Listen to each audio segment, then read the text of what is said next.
A lot of it's controversial, but this one is seemingly pretty good. They put out a list of future Hall of Famers, that have recently retired. Ben Roethlisberger, Marquise Pouncey, and Antonio Brown land in there for the Pittsburgh Steelers.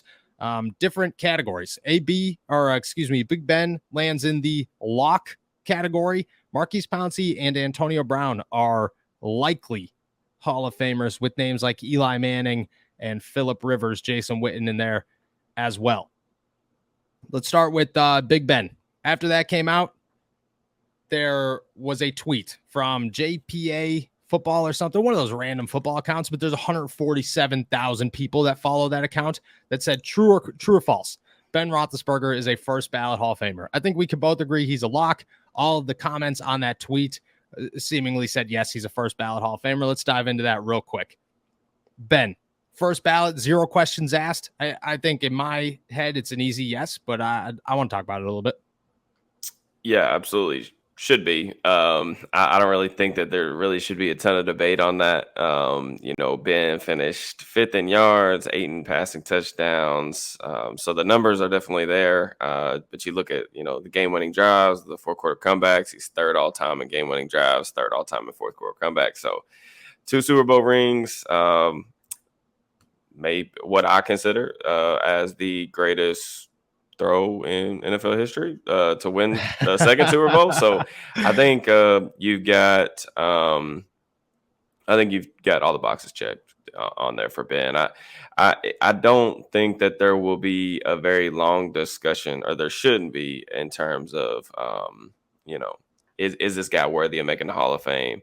You can't really tell like the story of the NFL, at least during his playing career, without Ben. So I definitely think he deserves to be first ballot. I anticipate, him being in there really, really quickly. So yes, I think he's a first ballot. I don't think there's any questions asked. The big things come down to very, very simple things. Very simple things. Never had a losing record, 2-time Super Bowl champion, played in 3 of them, has a winning record in the playoffs. Like, just like you said, what is he, 1st in fourth quarter comebacks? He's 3rd in fourth-quarter comebacks and 3rd in game-winning drives. Yeah, and what the game-winning drives number is ridiculous. It's 53 game-winning drives in an 18-year career. There's just no question. Like, the Hall of Fame is not about, he had the greatest stats of all time, even though, that's definitely goes into it.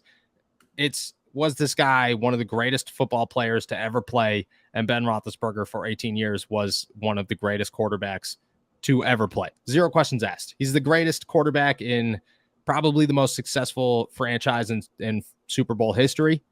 And that speaks crazy, crazy volumes. On top of that, like the names that go around him, which I think play a huge part into this, like Frank Gore is probably a Hall of Famer, I would say, like very early in his, potential to get in, or his availability to get in. Jason McCourty's probably up there as well.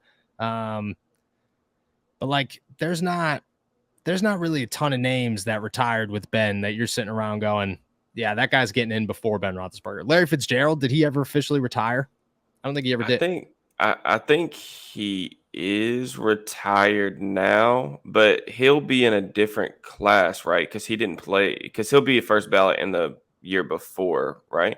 Because he didn't play the year before. Yeah, he didn't play the year before. Okay, yeah, he'll definitely, Larry will definitely be first. Yeah, Larry's in there. That's not a question. It was just 100%. Like who else is getting in. No, I think Ben should be the Nick said. I think Ben should be the headliner for his class, which is really exciting, especially for Steeler fans. That's gonna be an awesome weekend in Canton. And just to hit on too, I think when I know quarterback wins is always a really touchy topic on Twitter, because some people think it matters, some people think it doesn't matter at all. I think I fall somewhere in between. I think it's pretty obvious to understand that, especially in the modern NFL. The NFL is a quarterback league. That's just how it is, man. Like, if you have an elite quarterback, you're going to have a chance to win every single Sunday. Yes. And you just look at the numbers for Ben, 178 and 91 overall. This is a 661 win percentage. You got to think about it, man. For 18 years, the Steelers won 2 out of every 3 games when he was in the lineup. I mean, that's just absurd to think about. Like, you even look at how that stacks up against the 4 quarterbacks that are ahead of him technically in wins. Tom Brady, of course, 75%. Peyton Manning, 68%. So, like, Ben's right there, like, neck and neck with him. Brett Favre at 61%. Drew Brees at 59%. So, that's what elite quarterbacks do. You know, you have a chance no matter what the scenario, the circumstance, the lineups, the opponent, the venue. You have a chance every single week. And I think that if you really follow the Steelers over the course of Ben's career, you kind of felt like that. You know, if he was in the lineup, I always felt confident that the Steelers were going to come away with a win, regardless of who was on the other side. So yes, even on the last year when things were as rough as they got, you were just like, yeah, Ben will pull it off, and he did a lot of times. Yeah, and it was only like he could only muster up like a little bit of that like flash in the pan greatness, but it was all like he still had that clutch gene and was able to do it at the end of the game. So. Yeah. I don't that one 100%. To me, I refuse to believe. You know, I think the one thing that people are going to say is, you know, oh, he didn't win an MVP or he wasn't, you know, first team All Pro. But I would just push back on that and say, you know, not every quarterback gets to play in the same era. You know, I think if you look at it, you know, Ben played in the golden age of quarterbacks. He did play in the golden with the greatest quarterback of all time. He literally played not just in the same era as Tom Brady and Peyton Manning, probably 2 of the 4 greatest quarterbacks of all time, at least. But he played in the same conference, and he was still able to win 2 Super Bowls. He was still able to finish, you know, top 10 in pretty much every statistical category. To me, it's a no-brainer. No, zero thoughts there. I agree with you. This is the big one, though.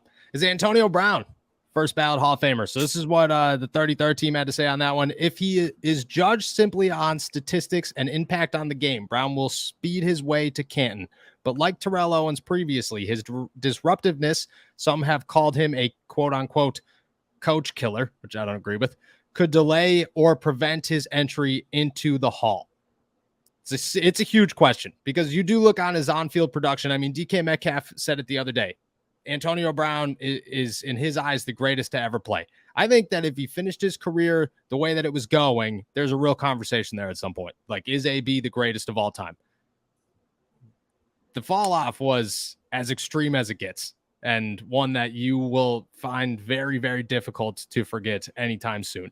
And it's just a matter of, you know, there's some people out there that say the Hall of Fame is what you do in the NFL, and there are some people that say the Hall of Fame is how you represent the NFL. And I think AB has a pretty good argument for one and a pretty bad argument for the other. So you think he's a first ballot? You think he gets in if you don't think he's a first ballot?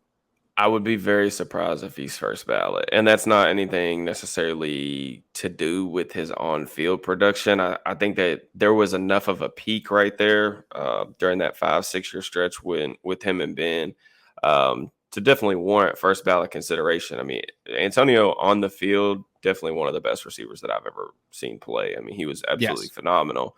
But there's also the Hall of Fame's weird about receivers in general. We saw what they did to Terrell Owens, a very similar type of elite player that ended up having to wait because of what we assume is some rocky relationships with the media or just public perception in general. But there's other guys like waiting to get into the Hall of Fame as well. So there's a little bit of a backlog. You know, Torrey Holt's still waiting to get in, I believe. Torrey Holt was a 7-time Pro Bowler, Hall of Fame All-2000s team. He's like top 15 in all-time receiving yards. So he's a guy that, you know, is still kind of waiting to get in. Some of the other guys, you know, won a Super Bowl, but his teammate, you know, Isaac Bruce had to wait a little bit to get in. So there's, you know, Reggie Wayne, Andre Johnson. I think that, you know, Antonio definitely has a case to get in over some of those guys, even Steve Smith. Are they going to vote him in over Torrey Holt or over, that's the question. You know, Steve Smith or somebody like that? I don't really know the answer to that. I think that they will probably make him wait a year at least and then kind of see what's going on with him after that. So I think they're, depending on when it like officially, which I guess would be what, 2021 is when he walked off the field. So that would be the end of it right there, would be 2021. So 2026 would be I think a lot of that depends on, do I think he's a first ballot? I think if you take on the field production, yeah, he's a first ballot Hall of Famer. Do I think he'll get in as a first ballot Hall of Famer? No. But Yeah. I think that when he gets in will depend a lot and very heavily on when the antics stop, because there's literally zero chance that the Pro Football Hall of Fame is going to take a risk and allow Antonio Brown onto a stage right now. That's just, like, that's just not going to happen. There are things to this where the off the field issues will play a role in, just like the Terrell Owens thing. And you could say like, oh, that should be included, that should not be included. The human aspect of this is a group of people who vote on this, who care, who this is their entire life. Their entire life is the Pro Football Hall of Fame, representing the Pro Football Hall of Fame and building it into something magnificent. And putting Antonio Brown on a stage right now is a flight risk. And they just won't do it. They won't even take that chance. Yeah, I mean, hopefully, he answers some of those questions about being able to, get things straightened away off the field in the next couple of years. And then we can kind of say, like, look, this is the person he is now and everything's taken care of. And, he can be honored in a way that his, at least on-field play reflected. Yes. But I do think he's going to wait. I don't think that they're going to be willing to vote him in first team All-Pro, especially, or first team Hall of Fame, just because if they didn't do it for T.O., I don't think they're going to do it for AB. Yeah, and no chance, dude. They did it for T.O.'s was nothing compared to AB. T.O. was nothing in the first place. There was some, whatever. It was not AB. Doing sit-ups in the driveway. AB. Yeah, like I will never forget where I was when I came home, and I think I was watching, it was ESPN back when ESPN was ESPN, and they're sitting there doing around the clock coverage of T.O., just doing those sit-ups in the driveway. That was so funny. I love that. That was the greatest. Like, if I could grow up, because you got me beat. You're like 2 years older than me now? I turned 30 in a couple of days, man. Yeah. So 2 years, just about 2.5 years. And so you got me, like, you were like that age where you're like, oh, what's going on. I was just like, oh, look at this guy doing sit-ups in the driveway. Would have loved to be just old enough to know what was going on. Beautiful. Yeah. But no. And then, the big one before we move on real quick, Maurkice Pouncey, possibly up there. I think center's got a bad rep. Offensive lineman as a whole get a bad rep. But I think, at the same time, he is one of the greatest centers of all time, one of the greatest centers in a great organization. And I think if you're going to put Ben in there to have Maurkice, kind of aligns. Thoughts there? Yeah, I mean, 9-time Pro Bowler, 2-time All-Pro. It does help Pouncey that he was on the 2010s team as well. So I think Pouncey, to me, and I don't want to like come off as negative towards Pouncey because I think he's an awesome player, but I don't think that Pouncey would be a guy that I would just strongly advocate. This guy's got to absolutely make the Hall of Fame. No. Pouncey was a very good player in his day. I do think that he may have gotten a little bit of a Steelers center push just because of the lineage with the Pittsburgh history. You think of Mike Webster, Dermontti Dawson. The Steelers have always had those really outstanding pivot men. And I think that Pouncey was a very good player. I don't think that he's a guy that I would push necessarily for the Hall of Fame. But I hope he gets in because Pouncey was awesome to watch. He was a really good player for Pittsburgh. 2-time All-Pro, 9 All-Pros. I mean, that's definitely going to help his case. I do think it could potentially hurt, that he did walk away from the game at, 31 years old. He wasn't able to kind of accrue a little bit more down the stretch of his career. But, you could see it in the final year and a half of, his career.